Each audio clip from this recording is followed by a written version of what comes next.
Yeah. Really, I know. Okay. Good morning. Call the meeting. Well, when I call the meeting order, we're going to stand for the Pledge of Allegiance, please. I pledge allegiance to the flag of the United States of America and to the republic for which it stands, one nation, under God, indivisible, with liberty and justice for all.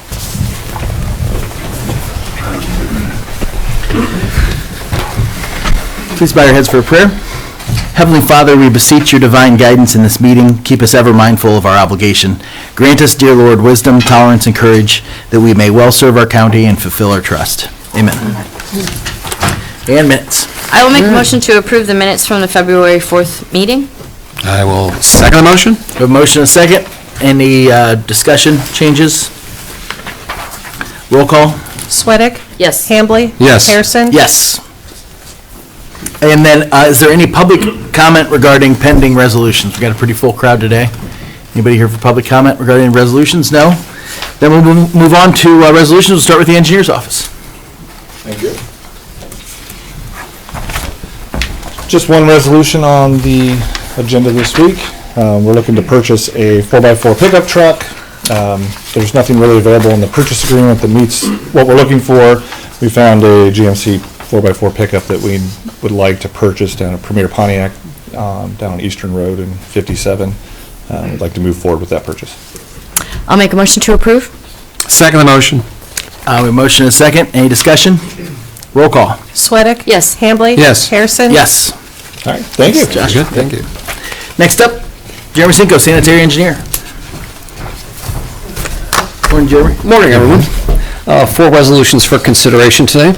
The first is declaring the necessity to replace the existing water main along March Road, and that's between Grafton and Boston Road, and authorizing the sanitary engineer to commence advertising for construction bids. The second is authorizing the sanitary engineer department to purchase a cargo van for the wastewater treatment plant maintenance department. The third is authorizing the sanitary engineering department to purchase a single axle cab and chassis and dump truck body. The fourth is declaring the necessity to extend water mains along Backbone Branch roads and authorizing the sanitary engineer to commence advertising for construction bids. I'll make a motion to approve the 4 resolutions. Second the motion. Motion seconds, or any discussion?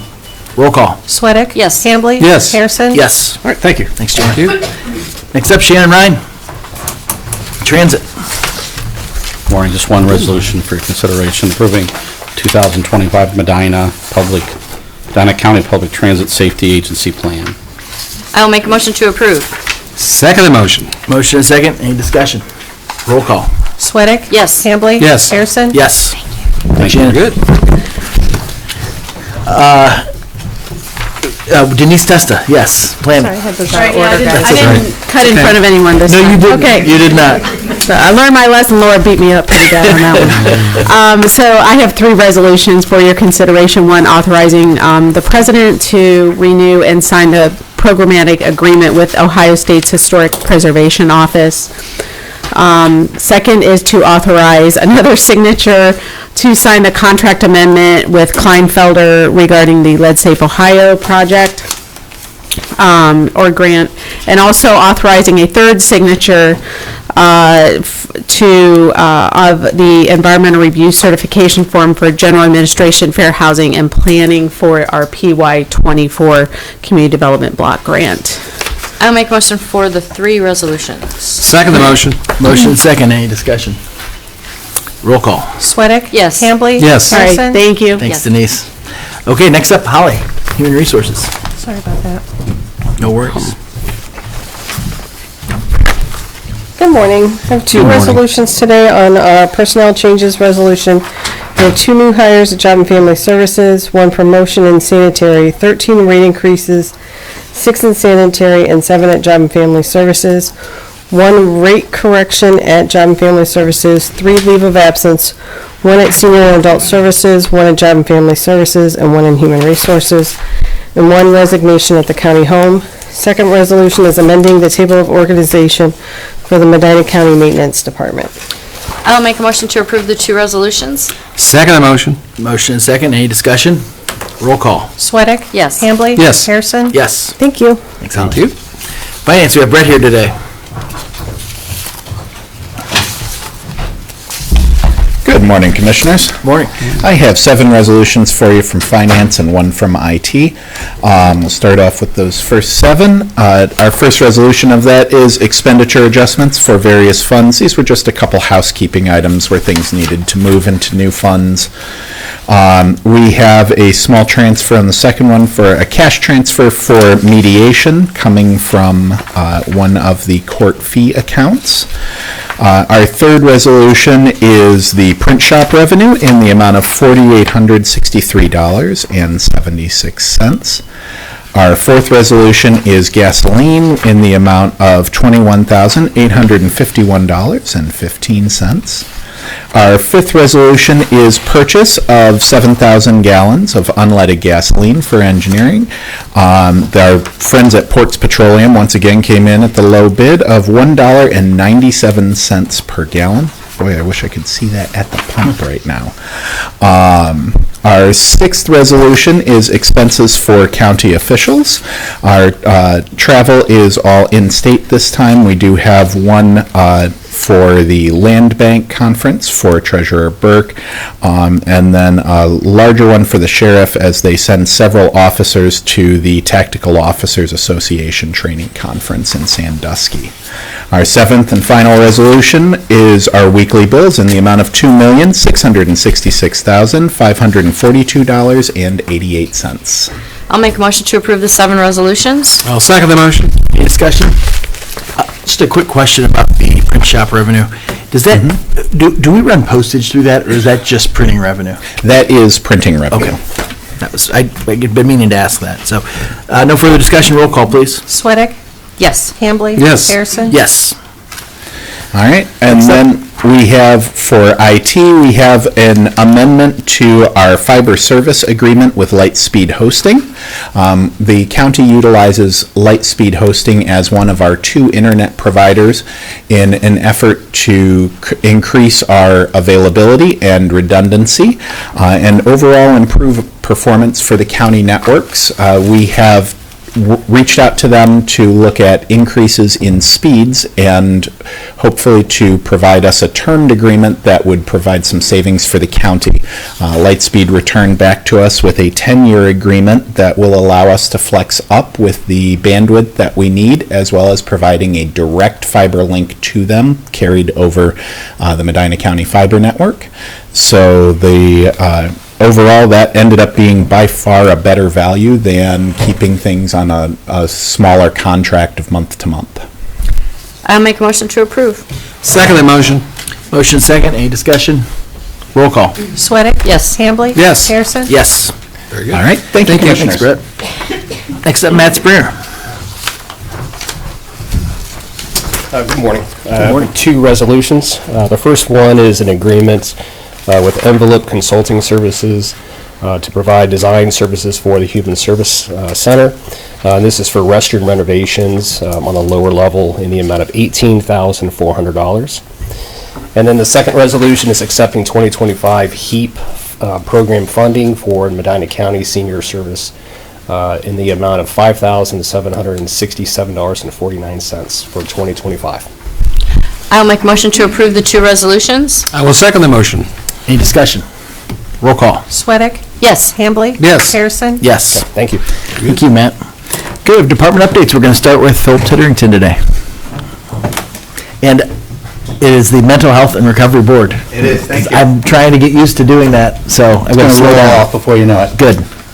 Well, sounds like you had a pretty big no resolutions. So- All right, so thank you again for today. I'll make it quick. I know you guys are always timing me. So once again, just kind of give you a report on services and supports really generated that we're able to support through the levy funding.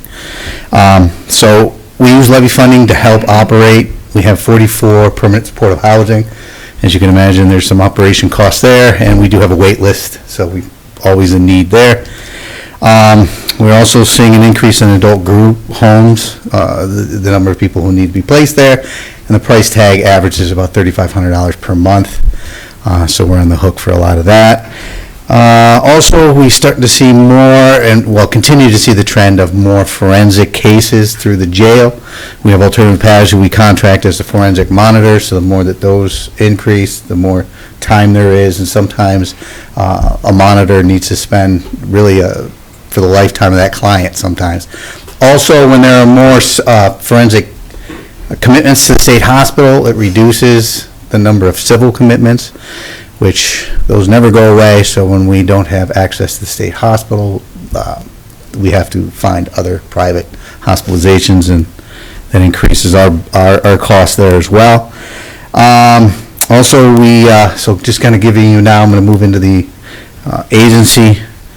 We contract with not only Alternative Paths, Ohio Guidestone, and Catholic Charities, so combining those, these are the numbers. So those three agencies served approximately 6,288 clients during the reporting period. So for those of you, I'm reporting from October through December, that quarter. Of the 6,288, 90%, approximately 90% were adults, 10% were youth. Of those, 1,977 or 36% of the adults and 220 or 35% of the youth were receiving psychiatric hospitals or psychiatric services. So the more intensive outpatient community-based treatment that we have to offer. There were 284 or 45% of the youth were diagnosed with serious emotional disturbance. So once again, the high end there.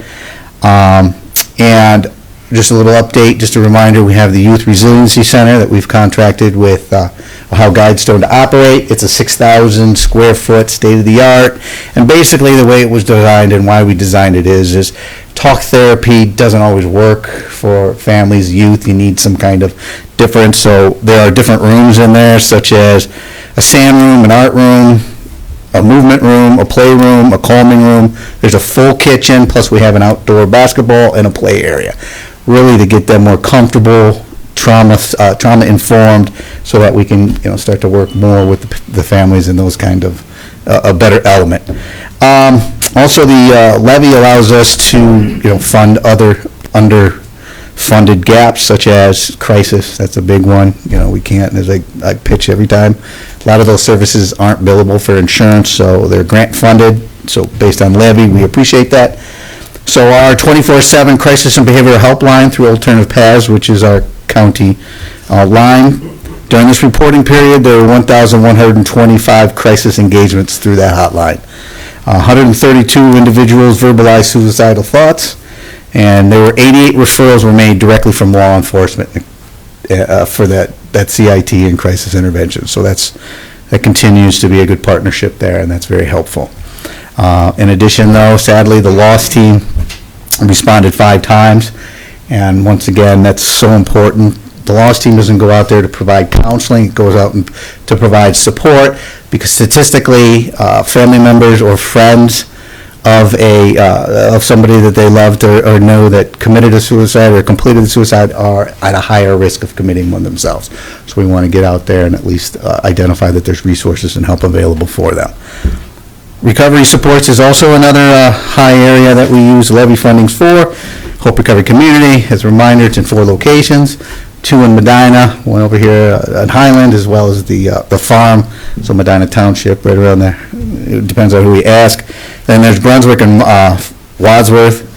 They operate 365 days. They also have the 24/7 Hope Link program that we help fund, where individuals who are just looking, they're at that point, like, look, I need resources, I'm ready to do it, can call somebody and they'll get a certified peer supporter 24/7.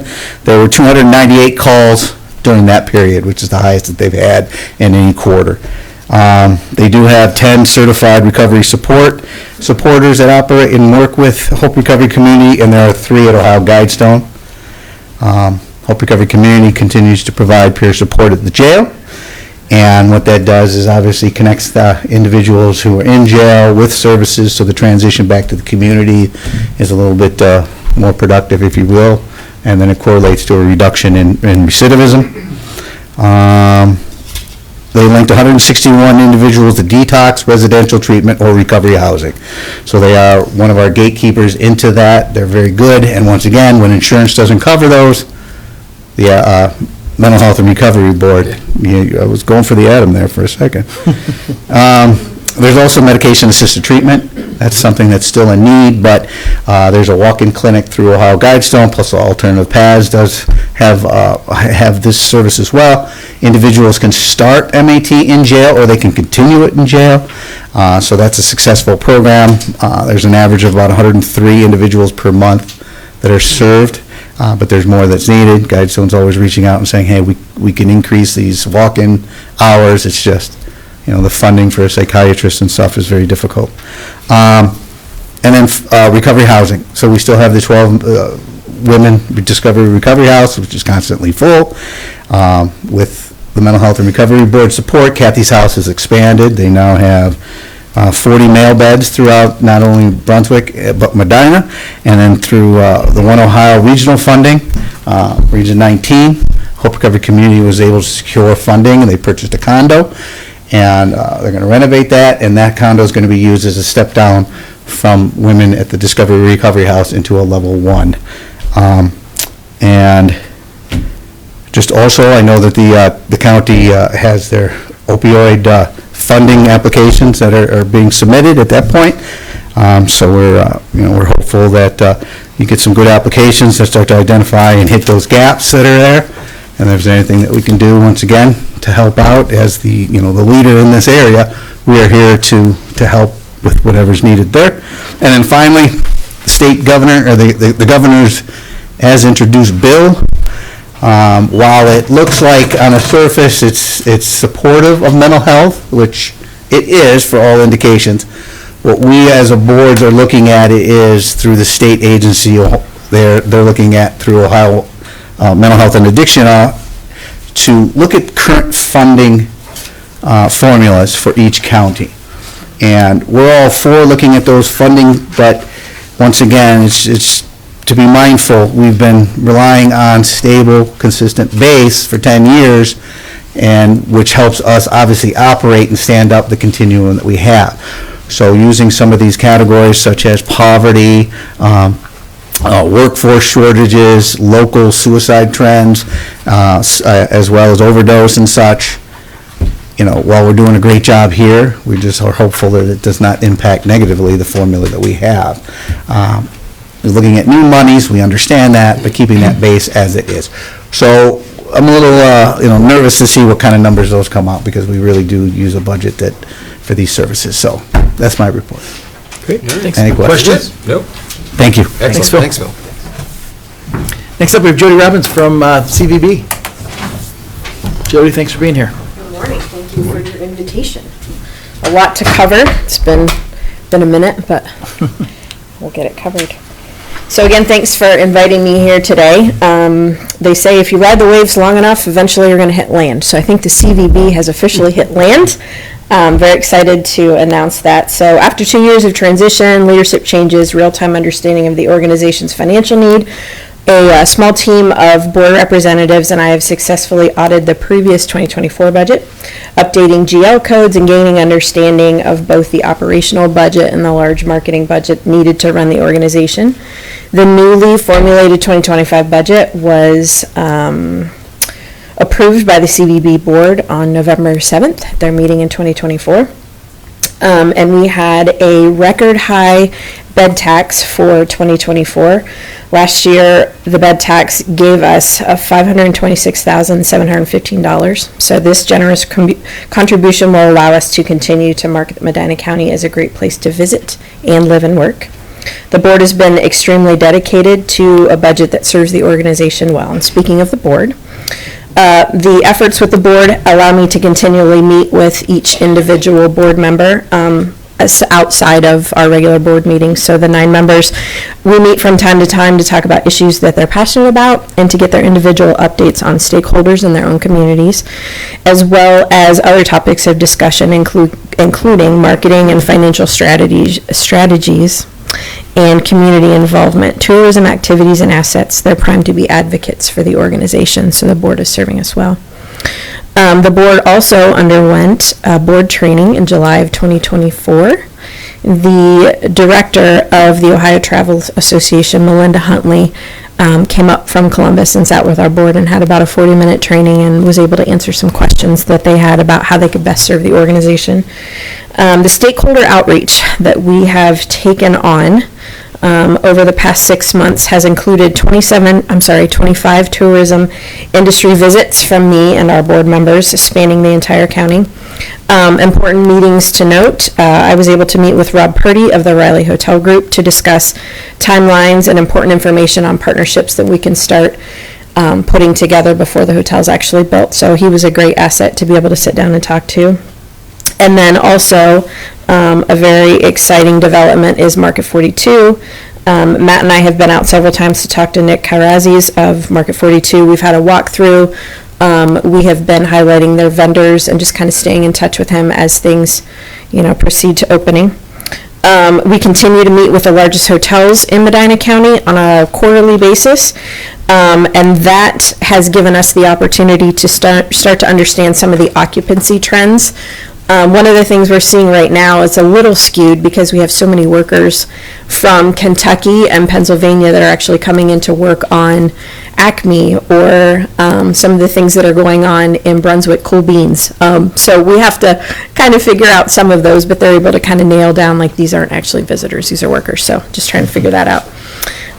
Community partners, over the past 6 months, I've been able to engage with many of the community partners, including all 3 chambers of commerce, both Main Street Wadsworth and Main Street Medina, the city officials in Medina and Brunswick. I've also met with the Lodi Ruritan Club. I was able to participate in the Cloverleaf Career Day. I've been sitting on the Historical Council of Medina County and met with other Historical Society leaders. And I am a new member of the Medina County Fall Foliage Committee, so I'm very excited about that. We always get many calls for the last 2 years that I've been there. Everybody wants to know where we're going, what they're doing, so that will be a good thing. We've also been able to continue to partner and participate in the activities of the Medina County Economic Development Corporation. So in our economic development alignment, as far as workforce attraction goes, we worked with MCEDC last summer on a project to move a small art company and a distributor to the Common Grounds, and we were able to snag them from Holmes County because they needed more space.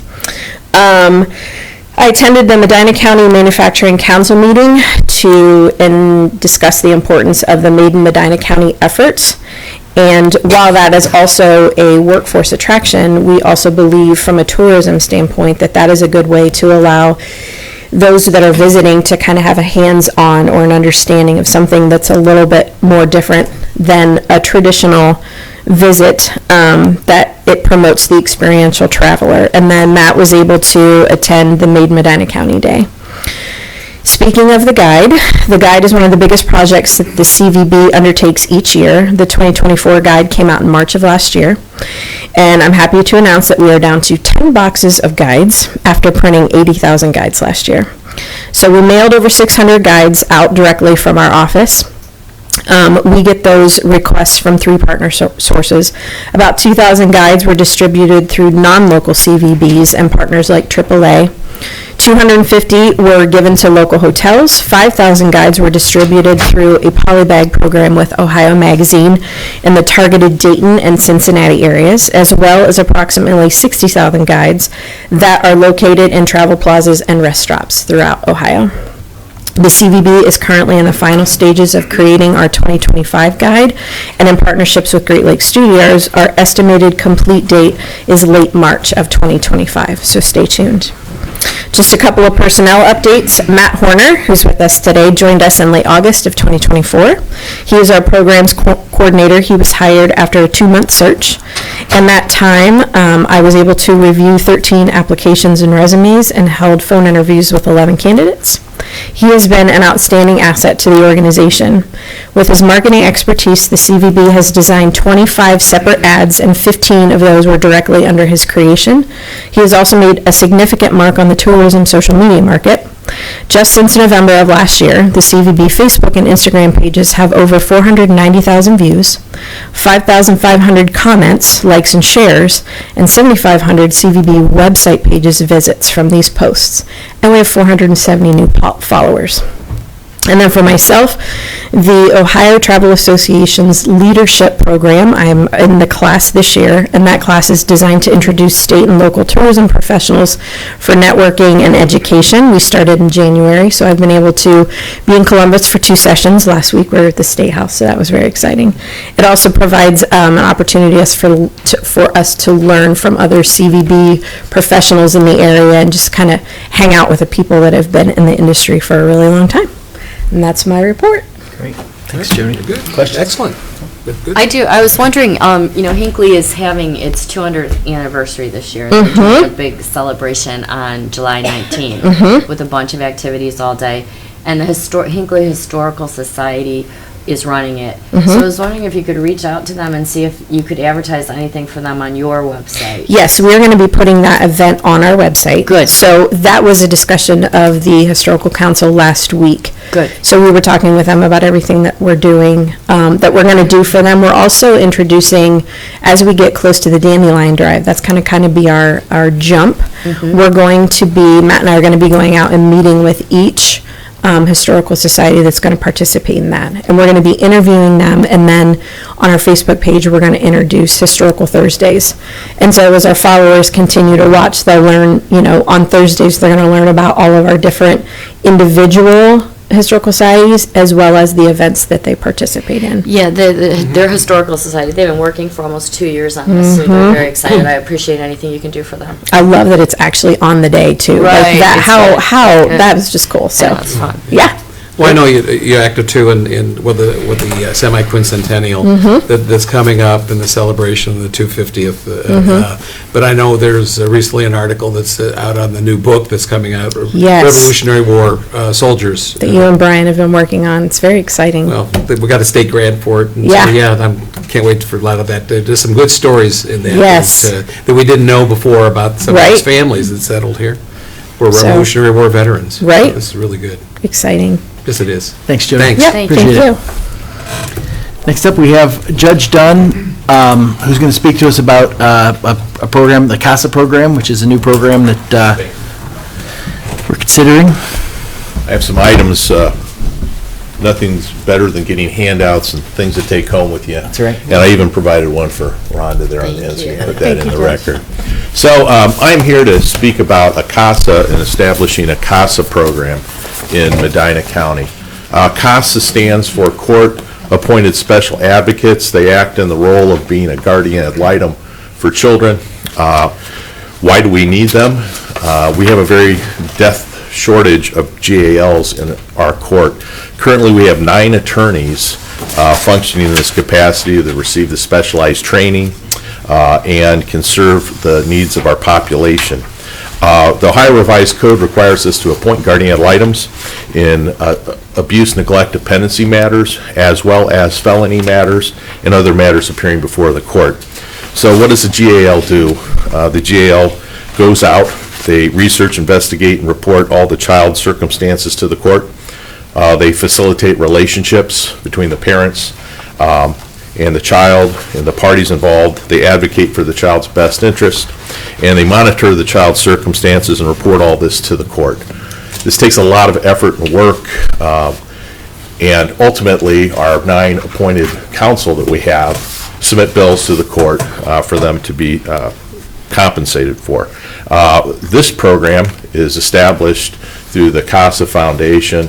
It's in 60, I believe, of the 88 counties. I provided you a map in the materials here showing we are the great standout in the northern portion of the state of Ohio that doesn't have such a program. And the reason for that was initially with my predecessor and myself, they approached us, wanted a program, but they needed space in the courthouse. That was one of their requirements. In our old courthouse, we didn't have space for ourselves. So we kind of had to push them off. We've collaborated in this process, met with the Child Advocacy Center as well as Job and Family Services. And Debbie Kiley's out here smiling at me, which is nice, versus giving me the thumb down sometimes, which I get. And what are the qualifications for someone to be a guardian ad litem or act in the CASA program? They have to get a background check. They have 30 hours of pre-service training and education. They have to attend court hearings and be observant of what the court process is, and they have to comply with all of the rules an attorney has to do under Rule 48 of the Rules of Superintendents, which in the materials I provided to you lays out what's expected of a guardian ad litem, what they expect to provide in a report, how they have to timely respond to things, how they have to talk to this child individually away from the parents and all the parties, represent the child's interests to the court, and provide reports back to the court through the process. Why is this important? Well, in 2023 and 2024, we had 343 delinquency filings requiring their services. We had 95 unruly filings, and we had 80 abuse, neglect, dependency filings. Those filings typically generate a very large bill for the services that are required under Rule 48. It's a lot more hours involved in tracking children down, getting their records, going to their school, getting their medical records, attending visitations to see how they're interacting. We had 119 GAL appointments on delinquency, unruly cases, and 91 in abuse, neglect, dependency cases in 2023 and 2024. That number is higher than the actual number of cases, because we had some cases where guardians found they had conflicts and had to step down, so we had to replace that person. And in 2023, 2024, we spent, based on the records we were able to pull, based on the fee sheets that were submitted to us for approval, $166,967 in guardian ad litem fees. Now, the county does get reimbursed by the state to a percentage of those. However, that is always fluctuating. In 2024, we've had 399 delinquency filings. 130 guardian ad litems were appointed to represent juveniles in delinquency and unruly cases, and we had 86 unruly matters, and we had 55 guardian ad litems in abuse, neglect, dependency matters. Just quickly, you mentioned 130 and 55, so you're around 200 appointments? Yes. And those are all divided among the 9 Yes. current attorney? And oftentimes those 9 attorneys are also acting in capacity of representing a child, being assigned to represent a child in a case as their defense counsel, Right. For example. So we have a very low pool of attorneys, unfortunately. And we do not see a giant influx of new attorneys coming in from law schools or from the state bar providing us additional information and folks for them. And the $167,000, those are just the GAL portion of the fees? Yes. Not the court-appointed counsel fees? Correct. Which would be separate but not impacted by the CASA? Yes. Okay.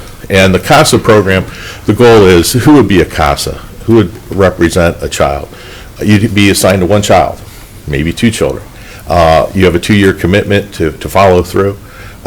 These are oftentimes people who are retired, who care about children, maybe a retired school teacher, maybe a nurse, a doctor, someone like that in the community, someone who has been around children. They go through the training. The training is provided by the CASA program. CASA every year has a seminar that they put on, and I have provided that to the attorneys who act in this capacity, and they give scholarships. They give them continuing education hours to satisfy these requirements, and there's 40 or 50 different breakout groups for specialized issues involving children. And that's held in Columbus, and CASA typically steps up and picks up the national group, picks up a majority of the fees involved in that. Now, how would we set up this type of program? In talking with Ashley Krause and Debbie Kiley and others, Ashley's not here today to speak on behalf of the Child Advocacy Center, but she has taken the ball and really done a great job in working with CASA on the state level. And CASA is willing to basically put seed money down to get this process going. They have stepped up and said, we will give you $75,000 for year 1, and we're looking for some contribution from your commissioners And in year one, we'd be asking for a contribution and setting forth $25,000 to negate some of the costs involved. What are the costs of the CASA program? Well, we would also be looking for housing, office space, some furniture, a phone line, things that would not be dramatically different than moving, shuffling some of our offices in any building we'd have. Now, the Child Advocacy Center, we've talked, we met with the CASA National and not the national, but the state individuals, and they gave us several different proposals of how their CASA programs have operated in different communities. And we focused on it being a 501c3. So it would not be under the auspices and operation of the court. I would not be directing that CASA program because I believe that's a little bit of a conflict for me to choose and pick and who's doing what. Rather, the Child Advocacy Center's board, through Ashley, have indicated they're willing to do the housing of the finances and establishment of the payroll and items for an executive director through their agency until such time as the 501c3 can be set up. What are we talking about? Long-term employees. So they'd also be providing the benefits as part of their proposal for the executive director and a staff member. We discussed what the role would be. The CASA program they have this down to a fine science. They've been able to provide us information as to here are items you need to be looking for in hiring an executive director. Here's what your staffing would be looking like. A lot of this job could be done potentially remotely, so you wouldn't have stuff. Yes? So I had a question. So if we started with the executive director, should we start with that initially to see Yes. how much work they have before we would add the additional employee? Absolutely. Okay. The executive director, in the numbers you had here, this were provided to us by Ashley Krause at the CAC. This is a kind of their rough startup, what we'd be looking at. Right, I was just thinking that maybe we should start off with a full-time person before we added the second to see how it went. And the CAC has indicated, hey, we'll provide their salary, we'll cover their benefits, we'll absorb that So into my- us. Yes, sir. I'm trying to understand what an executive director without staff does. Okay. I guess so that I But I mean, copy it the could be a job description. It so- could be a job. Well, yeah, but they're not doing direct services. They're basically overseeing a system to provide compensation to attorneys. No. No? What is an executive So director the do? executive director, so we're going to have this volunteer base. Okay, They're going to be acting as the CASA volunteers. okay. So the people They're going to doing- be setting up the program. They're going to be setting up the education for those individuals so they qualify. Okay. They're going to be monitoring if there's any complaints about that individual, responding to and from the court. They're also Okay. going to be doing the fundraising, because that's going to be part of this, to fund the program continuously. Okay. And so what the expectation was in our discussions was establish their own separate 501c3 until such time that they can get that up and running. The Child Advocacy Center said, we are here for you, but we don't have space for you. We can't physically put you in our building. We're out of space.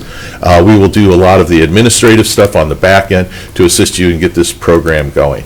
This executive director, and if it blossoms, they're able to go out and recruit individuals in the community to act in these capacities, schedule and set up the training exercises and what's needed, cooperate and satisfy all the requirements that would be requested by CASA of Ohio for a memorandum of understanding that would be reached So, amongst the parties. My point was, we're adding a full-time person, just making sure that there's enough work for them full-time before we would add a second position. That's, I think it'd be helpful to see a job description. Right. And Say So what my- their responsibility, We actually- who they report to, and of Right. course, what their, I have a couple Basically- more questions. So CASA's going to give 75 in 25 and 70 in 26. Is that the end of their contribution, or will they continue to give money? They said that's what they're going to commit to at this point in time. They'd come back and look at it based on how we develop. So if we don't do anything, congratulations, we're cutting you off. Why would we give you money? If you're making progress in this area and you're able to establish going forward, their expectation is the executive director would be able to establish fundraising to get the program up Okay, and running. that was my question. So then that would be made up from fundraising. So then the commissioner contribution from 25 to 50, would we flatline at 50, or would that continue to? I Make believe the that same- was, that 50 was put in that budget was on the basis of adding The second person. Okay, good to know. And All that right, would, that's that good. would be a fluctuating amount That's based good. on what would be required. All right. And also, we don't know what potential grants may be out there. Right. To fund this portion of a program. But That's the basically. end of my finance Okay, no question. problem. But basically, the Child Advocacy Center would act as a mothership right now to foster this organization. No, I around. was looking at the balance sheet, and so that's all I had. It is also worth noting that fundraising events are assuming zero in both of those 2 years. Yes. Which, Right. when you're getting started, that's probably a reasonable assumption, but if you take off and you get the right person in that Right, executive director exactly. role, they would be expected to fund more, and I would think our, whatever commitment we'd be inclined to make would be some of the first money off the books, Sure. in terms of Exactly. future years, so. So the Child Advocacy Center will select the executive director, oversee the executive, who are they responsible to? They will be part of the oversee process of the selection. We actually have a CASA job description. I did not include it. I Oh, can okay, provide it'd be it to you. helpful then, okay. CASA submits and provides all this materials, and they did this directly with Ashley, saying, Got hey, it. Okay. here's what we want to do. We discussed having a committee review the work of the CASA director, having various, the Child Advocacy Center, someone from their board, Debbie Kiley had indicated she would like to cooperate and be part of that process, myself and representatives. To select this director, there would be Would they report to you then? they would report to a board of us, and we'd have a startup agreement which would lay out what their obligations are, and the board would review that person's progress to determine whether they should continue in the role. Also, they would be part of the selection process, and we're starting to gather a selection committee, including a director of a CASA program, and I believe they're from Erie County? It's the Northwest. Northwest region, and we had some other individuals that said we'd be happy to assist you from a couple of other local counties in going through the selection process. We did not want to turn this over and make this an appointee or someone who doesn't have local connections, especially with the fundraising component would be expected and have knowledge of our community. This person would be basically rounding up and establishing the volunteer base, following through with them, and making sure that all of the qualifications, all of the reports, et cetera, would be submitted to the court. Every child we have in foster care needs to have a guardian ad litem. And those cases don't necessarily go away within 6 months. Those are continuously long commitments. The guardian ad litem is oftentimes the most reasonable person in the room and knows more about that child than anyone else. And it's very difficult when you have 9 people trying to do that over that many children. It's almost an impossibility. We have some very excellent guardian ad litems, but again, there's only so many hours in the day. With expectancy, guardian ad litems will travel out of state, their personal time, hop in their car and visit a child in a facility in Illinois or Indiana or Pennsylvania. And those are things that are really kind of unseen through the process. But the program, I believe, would give us a significant savings, ultimately in the long run, of effort, especially if we run short of attorneys doing this. And several of our guardian ad litems are on the peak of their careers, if I'll call it that, because I have, what little hair I have left is graying. And they're obviously going to age out at some point in time, and I don't see a big filter of new people stepping up to the plate on this, other than people who have an interest in children. And I believe all of our communities have that, and we have a untapped resource out there that we could tap in, give the training, and do the assignments and establish this CASA program. So what I'd be looking to try to get done is to get some, if you have additional questions, additional information you'd want, ultimately get a resolution approving the funding for 1 to 2 years, and get this going so we can go back to Ohio CASA and they can cut loose their monies so we can get our search for an executive director, establish the things such as the office space, the incidentals that would be required, and to get this matter moving and So start the up the 501c3. office space has to be in your building, it couldn't be in No. Debbie's? It could be anywhere in the Okay. county. Yeah. Yeah. But originally, CASA wanted them in the courthouse buildings. This created a problem in some of the courthouse.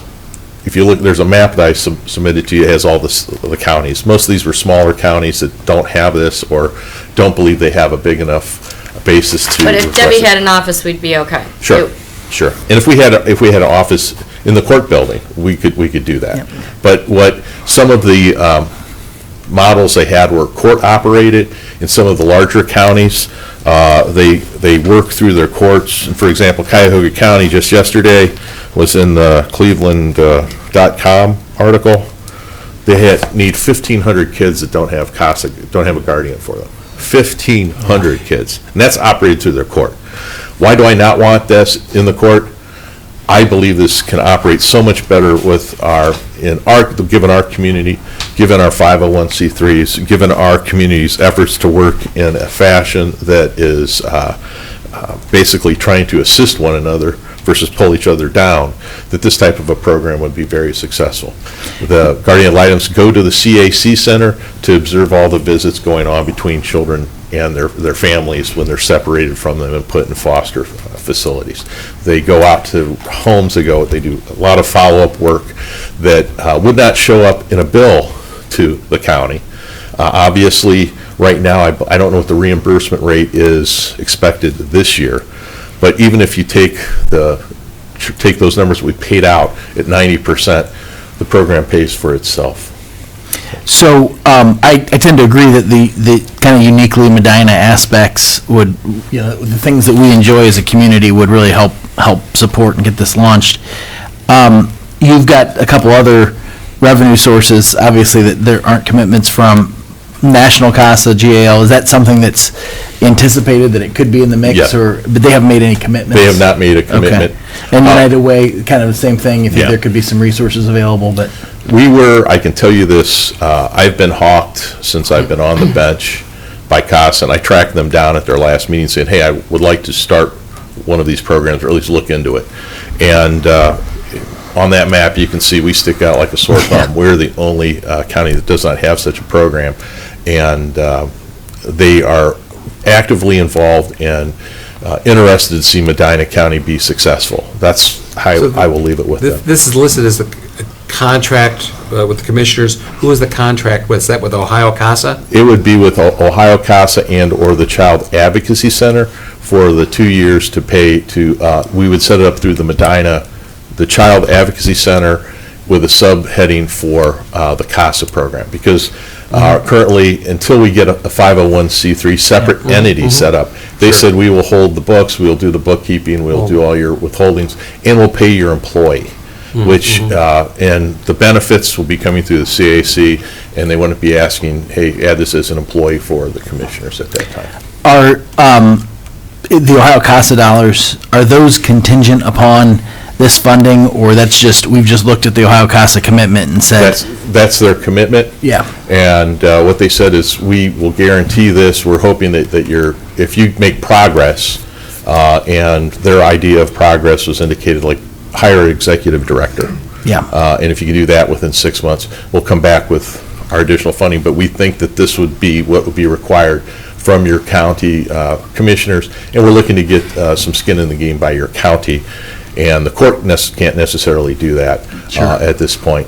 That would have to come through the county for the contractual aspect. And then with this shows the first 2 years, 5 volunteers, 15 volunteers, obviously those are aspirational, but with the structure that's laid out here with an executive director and 1 staff, what would be the number of volunteers you would anticipate they could facilitate? I mean, there's probably a ceiling there. We already have, I believe, 3 people have indicated they want to be CASAs. Yeah, I mean. The ceiling? Yeah. I 15 to 20 people. Okay, so if they got to 20 volunteers and maybe they're serving 40 kids, we'd probably have to look at expanding the workforce inside the organization. Well, it's all potential once you get it up and running. Yeah. The education aspect, for ours, I indicated that the court would be supportive. We can provide a lot of the continuing education, get the certifications through the Supreme Court. Because these are just like Supreme Court continuing education hours required of these individuals.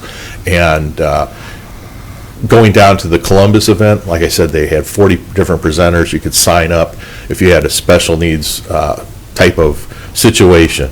If you're a guardian ad litem for a child with this, we're going to send you in with this type of a program. Hey, if you have a transgender child who's you're a JL for, here are some factors to look at. You're going to talk to some experts in this field.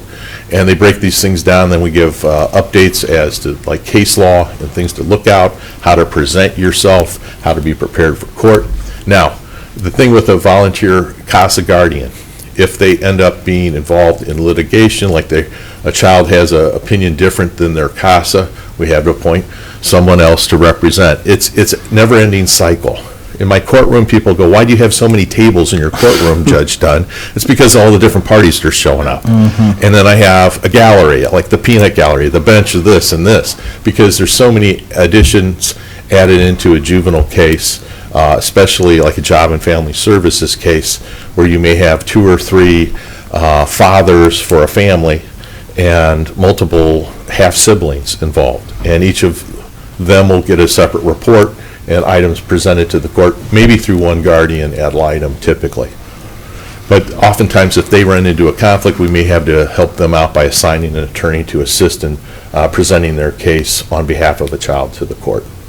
Yeah, I would be in favor of proceeding with this. Obviously, we need to, I'd like to see the job description and as we review the contracts and so forth. Sure. We'll provide you additional information.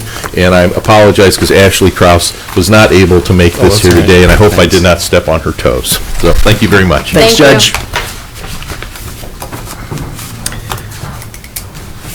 Next up, we have one commissioner's resolution, I believe, today. And that is approving a petition for annexation of 1.7418 acres of land as part of going from Wadsworth Township to the city of Wadsworth. And this is an expedited type 1 petition, so it's just a resolution, no hearing. I'll make a motion to approve. Second the motion. Any discussion? Roll call? Sweattick? Yes. Hambley? Yes. Harrison? Yes. If I could, I know you jumped into it with this, I want to make a comment. I just want to thank Rhonda for working on this. This is one of those unusual, it was an expedited, and it was working with the property owner, the individual. It took a little bit of assistance. This is not a normal process, happens all the time. Usually there's attorneys, a lot more involved, and I just want to thank Rhonda really for helping, assisting the public and an individual trying to resolve an issue and move forward. So, Thank you. she did a good job. Yes, definitely. Anything else? Are we in discussion? We are now in the discussion session. Oh, wait, I guess. No, we have public comment first. Is there any public comment today? Hearing none, we are now in discussion session. I just want to let you know, we held the McDack meeting yesterday at 1 o'clock, and Rhonda got the petitions finalized. I believe they're due the grant applications, they're due May 2nd, I believe. Yeah. And then we have our next McDack meeting on May 12th. So the committee requested from Matt Springer that he get some estimates from the auditor's office on a potential renewal and then the numbers for a replacement, so that we would have those numbers to discuss for the May 12th meeting, because the 5-year levy is up and the first opportunity to put it on the ballot will be this November. So we're going to have a little bit more financial information ready for the May 12th meeting, so that committee will make a recommendation to the commissioners on how to proceed. Okay, thank you. Steve was there. I don't know if you have anything else you wanted to add. No. Yeah. Brett, do you have anything? Jeremy?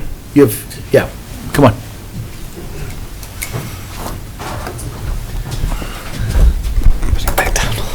I wonder why that was. It's a little bit shorter. Yeah. Wanted to discuss delinquent certifications for this upcoming year. I have some information here for you. Thank you. I can pass down. This information that I'm providing here kind of just summarizes the certifications that we've done and worked with the auditor and treasurer with since 2020. In 2020, 2021, and 2022, we did one certification a year.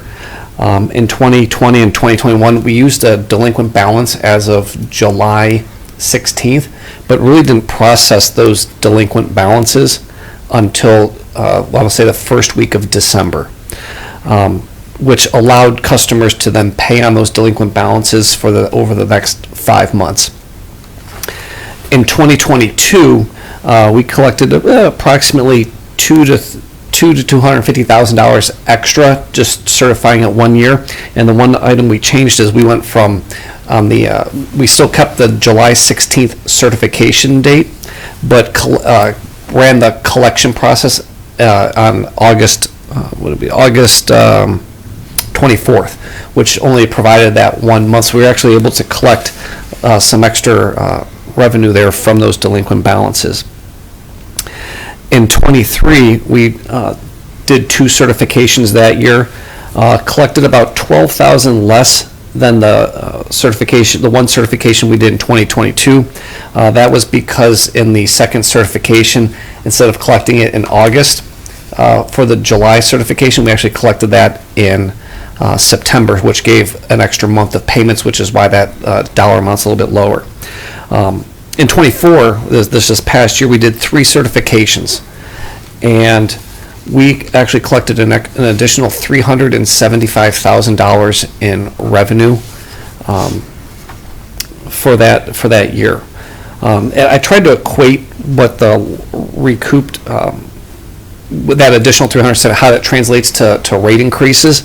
Essentially, it would have been about a 40-cent increase on the sewer bill per month per ERU, and about a 10-cent increase on the water, just to make up for that if we had to make up for that $375,000. We had a few meetings with the treasurer and auditor. I think we had one in definitely in January, I believe.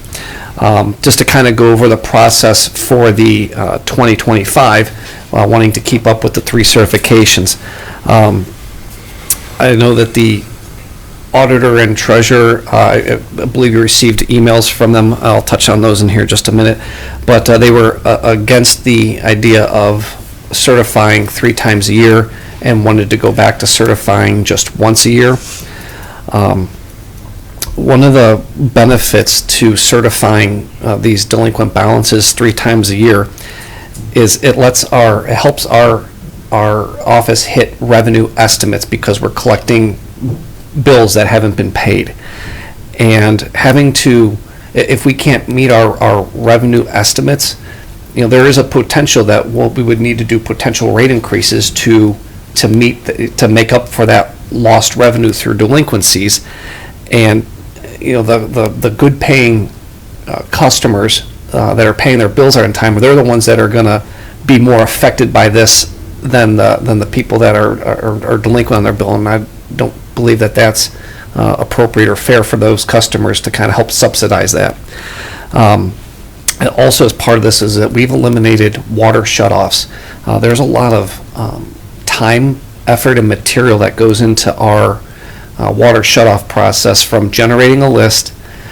We have to research where the curb boxes are. We have to send employees out to turn the water off. We have to send employees to turn it back on. Sometimes they break, and then we have to go out and fix them.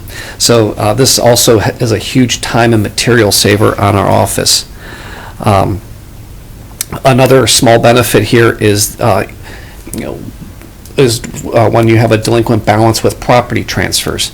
If there's a delinquent balance and a property transfers, and that delinquent balance is not certified, we cannot collect that delinquent balance, because we can't certify a previous owner's delinquency on a new property owner.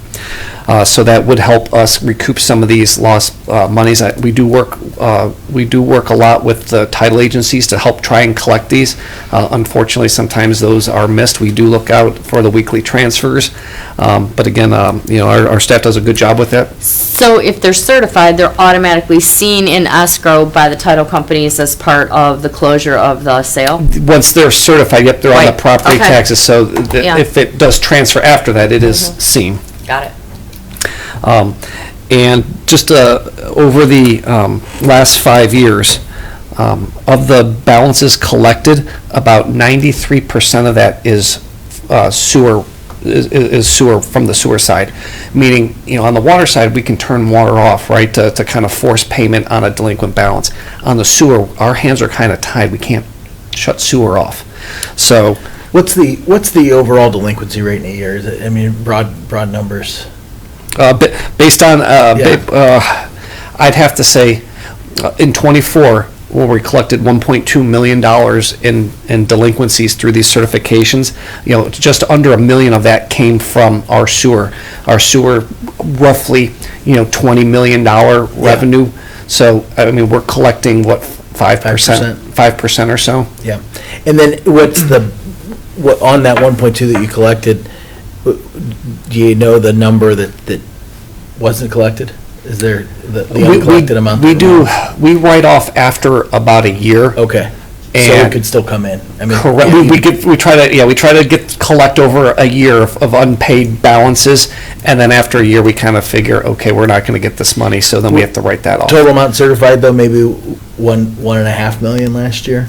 I mean, is it, so that you'd have another couple $100,000 that hasn't come in? I'd yet? say you're probably in the 50,000 Oh, or okay. so for write-offs on average for So a the vast year. majority of what's certified gets collected? Correct. Okay. And then to kind of touch on, I know you both had received, or all three of you, I'm sorry, had received emails from both the treasurer and the auditor.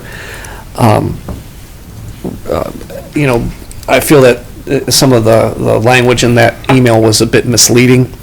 The certification process works. It's how the treasurer was hoping to implement the certification process. For instance, for 2024's certification, what they were hoping to do is collect the certifications from the 3 times, and instead of applying them onto the tax bill direct, for that current tax bill, that they were gonna hope to move all of the certification amounts to the bill that you would receive in January of 2025.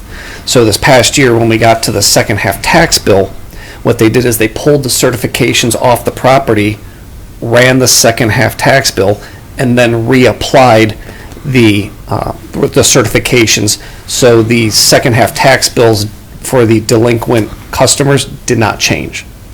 So now, from my understanding from the auditors and the treasurer, that there was some work and effort put into having completed the process that way, but in my view, I guess it seemed like that was more of a means and methods of how they wanted to try and administer it. We were okay with that because we were trying to work with them in the situation.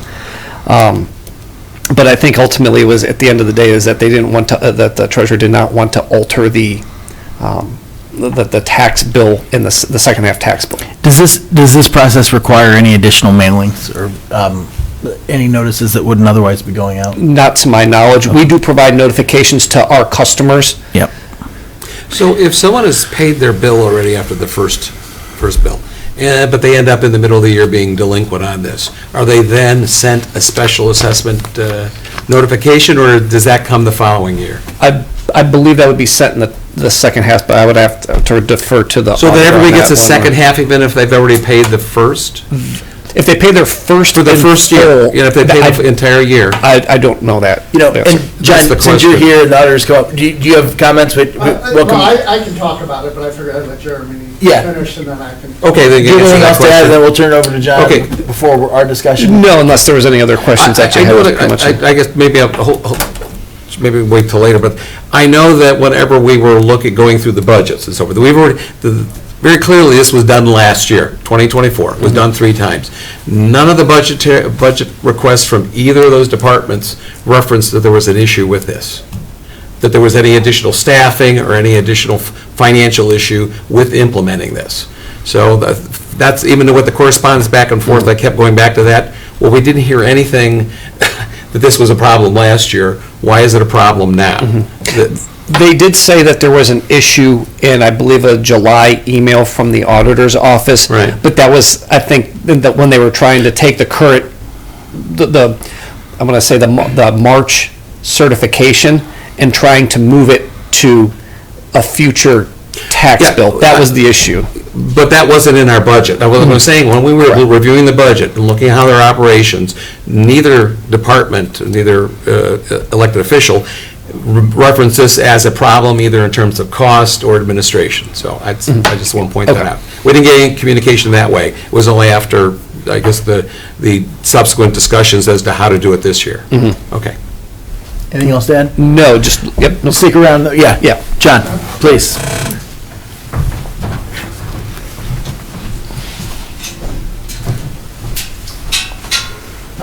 John Hunter from the Auditor's Office. I'll kind of talk from an auditor and treasurer's perspective, but not for the auditor or treasurer. I'll make that clear. It's almost a Trumpian qualifier. The issue is, from an administrative session, reason is when they certify, they're certifying a 25 charge on a 24 tax year because we pay a year in arrears for taxes. So what happens is the software doesn't allow for it. So when we did try and make an accommodation for this third certification, we put it in the system and that was fine. We saw no issues, but when we tried to roll the tax year, it wouldn't work. So there were huge amount of man hours from both offices, the auditors and treasurers, to pull everything out as well as our vendors. Can I ask, wouldn't that be a problem whether you're doing one certification or? No, so we can do two certifications because of how the system, so we can certify. Because either way though, it's a current year assessment and a future year tax, or a past year tax arrears. So by doing it in August, essentially as long as everyone is current with their taxes, the 24 tax cycle is done. So we roll in August of 24 and then put the values and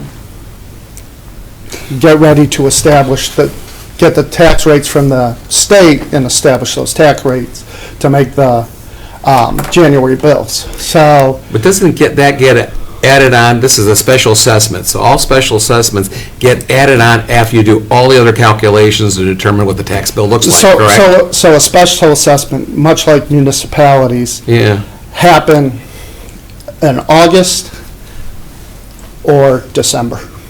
This mid-year, March becomes an issue. And I had sent a response, Tony had asked, what would have been the max of not certifying in March and just leaving it to January? And Well, that was based on the transfer. Right, which is not what the total, like, what he demonstrated here. Right, but Yeah. but we're not saying don't certify those delinquents. We're just saying do it twice a year. So it meets within what every municipality does, what any taxing authority would do. But the problem with that is, and I'm certainly sensitive to additional man hours, but I also think that's, in some cases that goes with the territory. It on its face, it appears that we've got almost 50% higher collections as a result of 3 certifications than 2. And to me, that's an argument in favor of doing it 4 times, not 2 times. I think those are false numbers. Because what? Okay. Well, no, and I will tell you why. How? Because they're collecting, once it's certified on the tax bill, it's being collected. Right.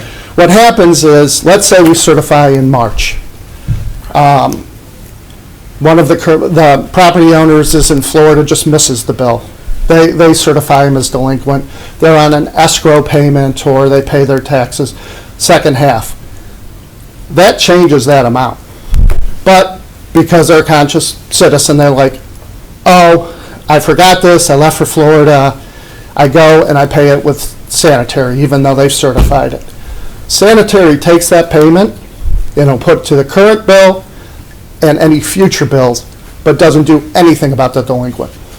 So when that taxpayer comes in July to pay their bill, they've thought they've made their payment for their water bill that they were delinquent for, they still owe that on the certification.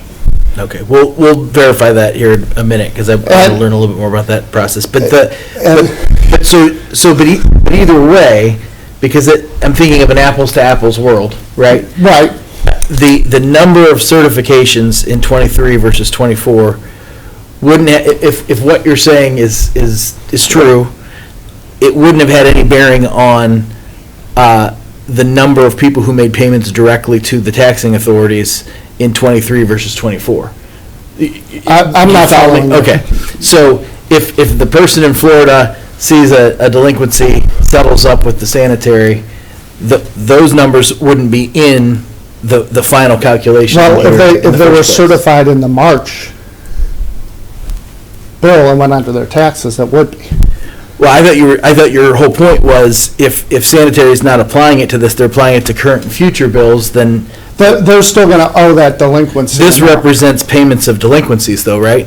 So if these numbers in the far right column, what went from 843 in 2023 to 1.2 in 2024, those are payments of delinquencies. But once they get certified, if they get certified twice a year, I guess the point is, if they get certified twice a year, which works with the cycle of every municipality, our taxing system, once they're certified, they've got to be paid.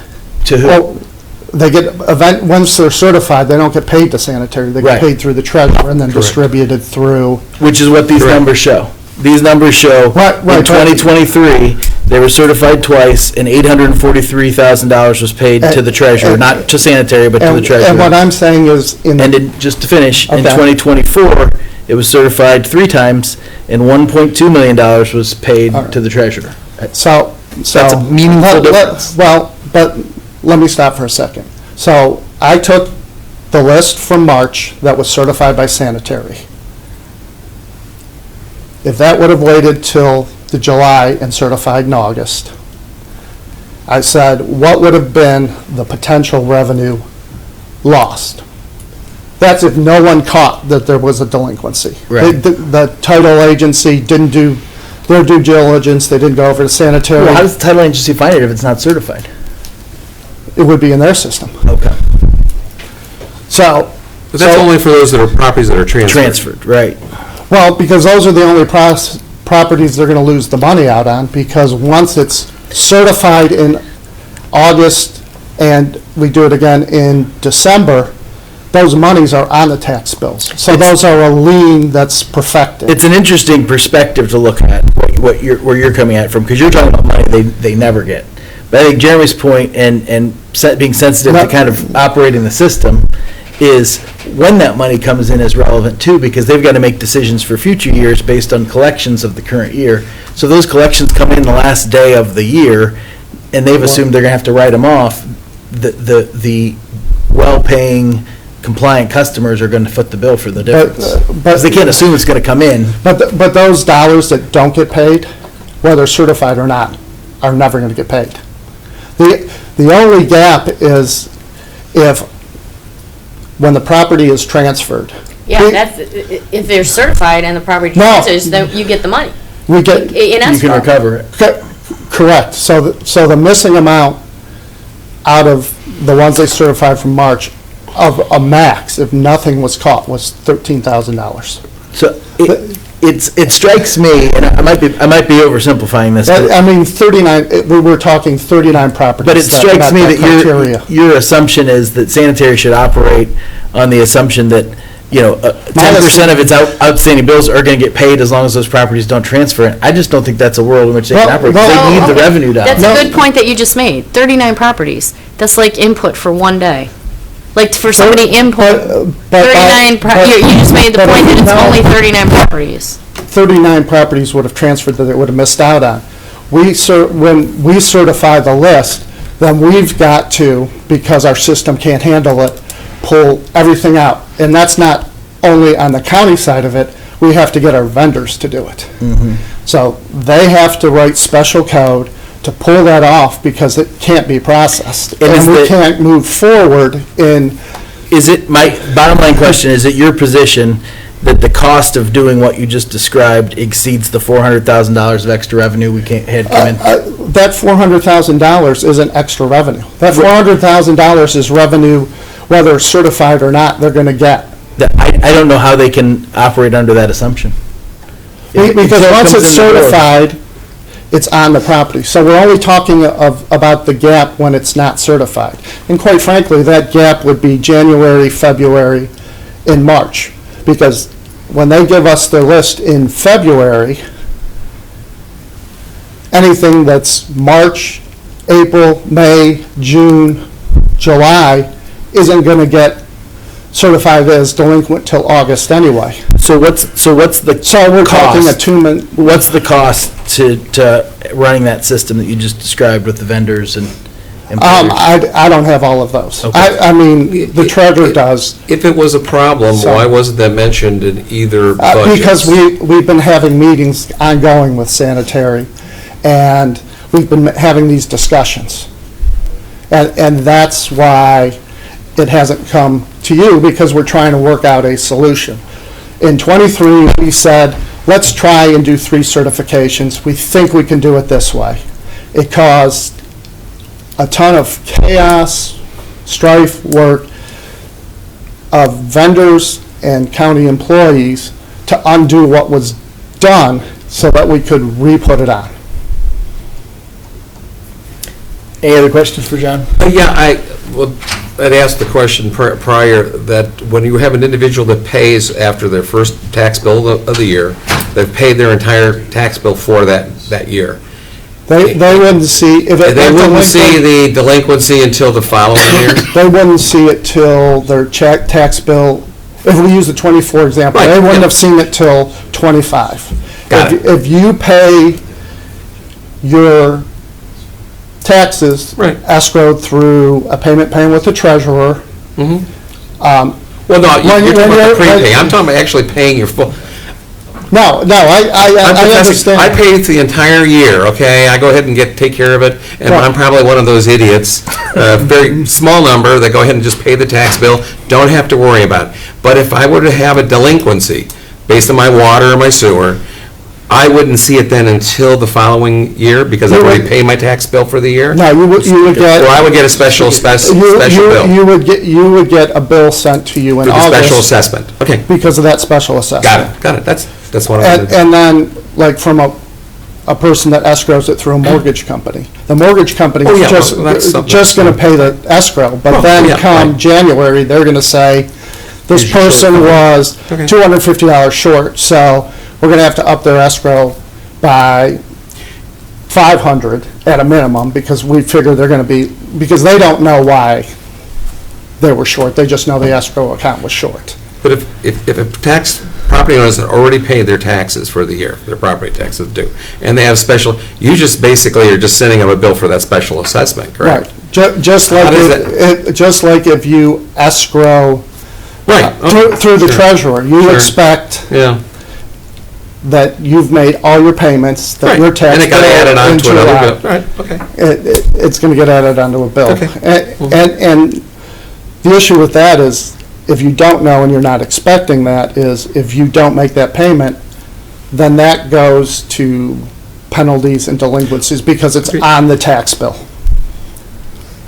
And statutorily, there's a mandatory penalty and then an interest. And if you paid it, like in my example, if you paid it to sanitary, thinking that you paid your delinquency, and they've applied it to future, and then you go back and you're like, I paid that $400 to sanitary, and why is it still on my bill?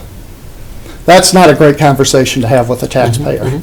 That's probably struggling with, well, I think everybody is cognizant of the struggles of people and what. Do we have, taxes are. can we quantify how often that happens?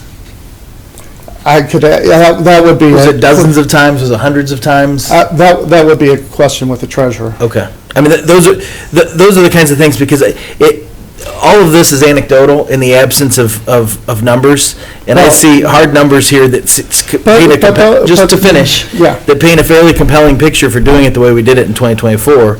And if I don't know the offsetting costs of what you've got, when you tell me your vendors have to do extra work, to me, that means there's a cost involved. I'd love to know what it is. And my point to that is, at a max, that $400,000 at a max of not being certified in March would have been $13,000 less. Yeah. Call it $14,000 less. So that 386 versus 400,000 in those numbers. Right. That's the max that could be out of pocket if no one caught it. I mean, there's a certain luxury, though, when it's not your department, to say, well, that would have come in anyway. Well- We can't have a meeting with Jeremy about his budget for next year when he says, I've got all this money that I'm due that I haven't collected, but John Hunter says it's gonna come in before the end of the year. That's no way for him to run his department either, you know? That, I appreciate what you're saying, But it's also, I'm certifying it, so I'm going to zero it out on my system and I'm going to go forward because the treasurer's going to collect it. They still haven't gotten those dollars. Yeah. Those dollars don't come in until the treasurer distributes. I don't have those numbers. John Burke could provide those numbers. I think that's Right. why we've figured I have out. I have a lot more confidence in his ability to get the money once it's been paid to the county than when it's on the street, in somebody's pocket. And no one's saying not to certify it to the bill. Yeah. What we're saying is certify it like every municipality does twice a year. And the problem that it caused goes away. Now, when we get a new tax system, will we have the ability to do multi-years? Yes, possibly, and then it isn't a problem. But right now, it's a problem. If they certify, we put it on the books, in order for us, and we're busy enough in '26 because of the new valuation, we're going to have to pull all of that out, roll over to '26, so then we can apply the new values, get that all done to Columbus in October, so they can certify it, then give us the tax rates in November. Now, with our association, the Treasurers Association, we reached out. No other county is doing this. They certify once a year. Yeah. We're saying twice a year is fine with us. And if we had the ability to do it within our system, then this solution would have worked. That's why we originally proposed it, because we thought it would, but it didn't. And the problems and issues it caused. Other questions for John? Nope. Colleen? No. Thanks, John. Jeremy, is there anything you have to add? Yes. This is starting to feel like a mock trial case a little bit. So I guess my one question is applying the certification in the first half of the year on the current tax bill, is it that you can't do it or don't want to do it? If we certify it, we then have to pull it off before we can do our processing. No, so we can't do it, as the system is set up now, we can't do it without then reversing everything we did and pulling it all out. So that we can then process. So if we put, just to clarify, so if we certified for the March 15th delinquencies, you cannot certify that and place it on the first half, or for the second half of '24? If it goes on 24, then it would be a 24 payment paid on 23 taxes. Does that make sense? It's split in a year. No, I'm saying like right now, like in March of '25, right? March 15th, if we were to do the certifications, Oh, thanks. could we place those certifications on the second half, so they appear on the second half of '24's tax bill? Yeah, so what you want to do is have delinquencies for 25 on a 24 payment for the taxpayer. Yeah. Correct. I mean, I don't know how the treasurer. I'm asking if the program can do that. It could go on as a 25 charge, yeah. And it'd be a separate item on the bill, right? I mean, it's not gonna show as a tax, it'll show as a special assessment. It'll show as an assessment, but it'll go as a tax. I mean, Right. that- that's what Yes, it's- so again, it's not that the program can't do it, it's the methodology of how you're trying to apply it is the problem. And again, part of the problem is you zero out your accounts, and then you will collect money for future and current, instead of saying you've got to go to the treasurer's office and pay your bill. And taxpayers get really upset when they think they've paid something, and then it's not paid. Is there a way to indicate that on your system so people know? We've made some changes to our utility bill to say once it's changed, or once it's, a lien has been applied or the certification, that the payments need to then go to the treasurer at that point. I think what John was referencing is, say there was a $300 certification that it's on their bill that, hey, you've been certified $300.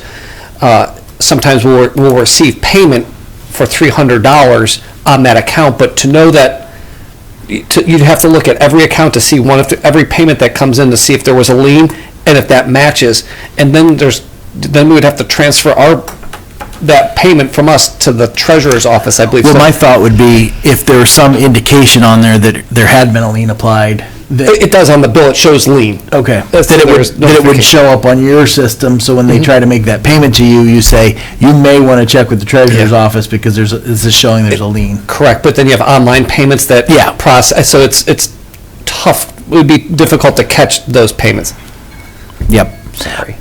So the 1.2 number, though, from 2024 does not include any payments that would have been made directly into the sanitary's office. If you need to take that, go right ahead. No.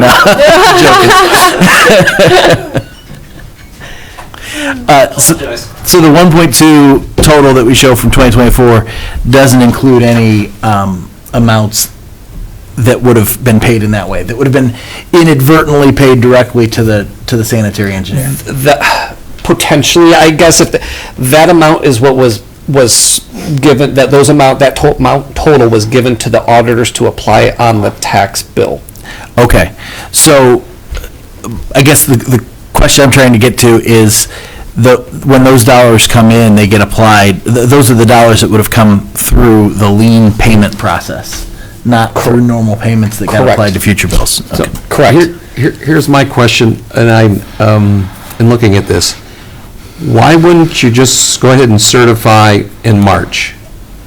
Because that basically ends up being the bill that gets mailed out in June, July, correct? Because escrow accounts, mortgages, they're all doing all those and planning those people's payments based on January. Because it's what they. Well, I understand, they have to make. So if you had delinquencies. Yeah. On your bill, Yeah. at that time, that's all taken into account and what your payment has to be. Right. So that you're whole. And then the bank then notifies you, or whoever has the whole escrow, and says, hey, you need to bump it up because you're in deficit.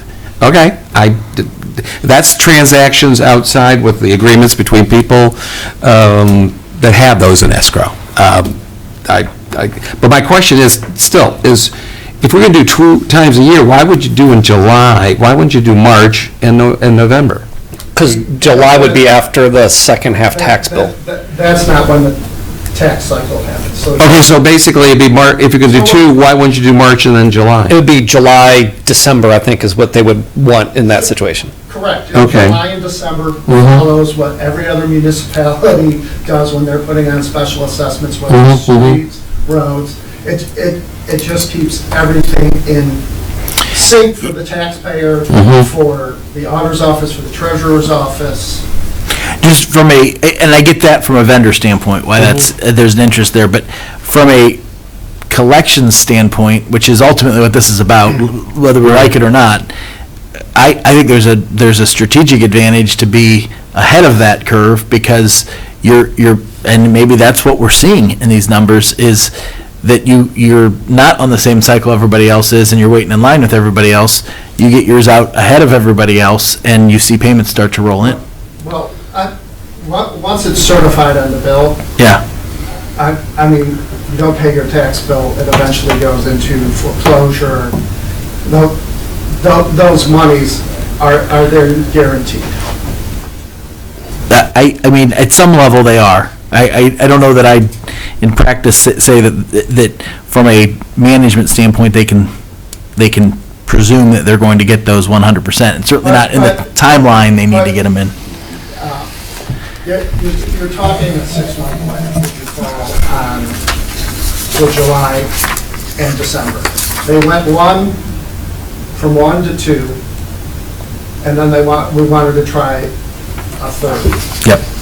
That third really only covers a couple months. So is your position that the total of 1.2 would be there from 2024, even if we'd only done 2 certifications? Yeah. Wait a minute, you're assuming that delinquency in March only covers a couple months. Actually, it covers a much longer time the prior year. 4 months. Yes. We certify after. Every 4, the 3 certification would cover a 4-month period. So instead of going every 4 months, you're going twice a year, so you're going 6 months. What's the average water and sewer bill in Medina for a resident? I mean, commercial, I think they get there much quicker, but so for a person to, and I don't remember in our conversations, Jeremy, so if you indulge me, you certify you want to certify delinquent when they reach what thresholds? It's anything $200 or more of a delinquent balance. Okay, and is there a time frame on that, or it's just till you get to 200? It's every 4 months, so they would get, in a 4-month period, a normal resident would receive 2 regular bills and then 2 delinquent bills. So they get a regular bill and then a delinquent notice. They would get another standard bill and then a delinquent notice in that 4-month period. So they're notified 3 times that they're delinquent, and then certified. Yep. If they're over that 200 threshold. Well, any other questions? Do you have any questions? I feel we've talked a lot about this. I think ultimately we've got to make a call, right, from a statute standpoint. So Colleen, Steve, what are your thoughts?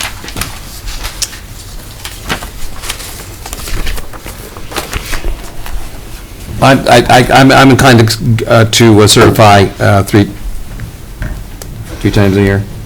And if we do that, what is that? That is basically us just providing the direction. I think the question comes down to is we need to make the decision if we want to get on the March 15th. We need to notify customers at the end of, for the I March. think the 400,000, until we're proved that the 400,000 is not good numbers, it's hard, John. 400,000 is a significant amount of money. But those, sorry. I know. You thought we were really done. That $400,000, that's there because it's certified. But what I'm saying is, the only way you don't get that $400,000 is if a property transfers and the former owner isn't part of it. And that amount is $13,000. I think that's taking a big leap about human behavior that I just don't know how we can assume that. But it's not a leap, because that call it $386,000 is coming anyway, because that $386,000 is certified. But we're also getting it sooner. Yeah. Well, Yeah, I mean, if we buy your argument, we're going to get it eventually, we're getting it sooner. Sooner meaning materially prior to making decisions about raising rates And on there's the other potential of a customers. house being transferred, and then we don't get Yeah. it because it Well, wasn't certified. Okay. but that's $13,000. That part of it, right, that's probably not the reason, but I'm inclined to say the scenario where we get it sooner allows us to make decisions where we're not holding the compliant customers at the mercy of the non-compliant customers. And, I'm sensitive to the inconvenience of it, but I think that's the right thing to do and the right way to handle And it. that 13,000 is also this time, John. We don't know how many people would sell their houses in the future before it was certified. That's this cycle. No, that was the only cycle we've done a March one. So that's the only empirical evidence we have. That's my point. That's the only, who knows what it be, would be next year. So I guess then, I'll speak from the auditor's office, then we're gonna calculate our costs, and we wanna charge those costs back to sanitary on the process that we need to do outside of that. I'm sure Treasurer Burke is gonna wanna do the same thing. I would, for purposes of this discussion, I would love to know what those costs are. Or for purposes of budget discussions, or any of those times. And we thought we were having ongoing discussions about this, so this all came to a surprise. Well, it's kind of impractical to think that we're gonna have ongoing discussions in late February about a decision has to be made by March 15th. The last meeting we had was in January. Okay. We concluded that we were gonna have more meetings. We got a letter last Friday saying this was gonna be discussed and approved today. No, it's the way it was going to be discussed because we needed to make a decision regarding the March certification. So that's why we were given dates for future meetings that were beyond that. So that's why the decision was, well, we need to discuss this as a board. With that being said, Yeah. if we have one more week, I would like to see what those Yeah, costs are. I would too. Because that factors in, to do a cost benefit, we need to know what the costs are. Do we have another week to? Yes, I mean, yeah. we'll make a decision on this. I don't have a problem waiting until next week to make a decision on it. This is why we needed to discuss it. Yeah, And I yeah. know that sometimes we have multiple meetings before we can finalize, but at this point, inclined to, let's see, unless we get evidence otherwise, that we proceed with. From both departments, Yep. the Yes, monetary, indeed. yeah. I would like to make note, though, too, I mean, we did try to schedule a meeting sometime in the last week, and the time frame that we told we were able. Oh, I understand. For the I understand. treasurer. Yeah. And we were having the auditor budget, the auditor, treasurer, and prosecutor were all meeting with all the schools. Yeah, that's the first time that happened for how many years? 25. Yeah. And statutorily, it's supposed to happen all the time. And just as a side note, I believe everybody that went through the process got immense benefit out of it in discussion. It's kind of fascinating how different school systems view how to fund themselves. Yeah. Okay. If I could just have one more thing, Yep. and I know you had mentioned, I'll make it quick. I know you had mentioned that, this may not be a process that's done widely throughout the state, but, I'm not a big fan of status quo, and I think this is a great opportunity for us to collect on delinquencies as ORC allows us to do so. I just think that, taking advantage of something like that is a benefit. Well, the ORC doesn't specify one way or another. It's just open. So it doesn't say you can certify every month. It doesn't say you can't.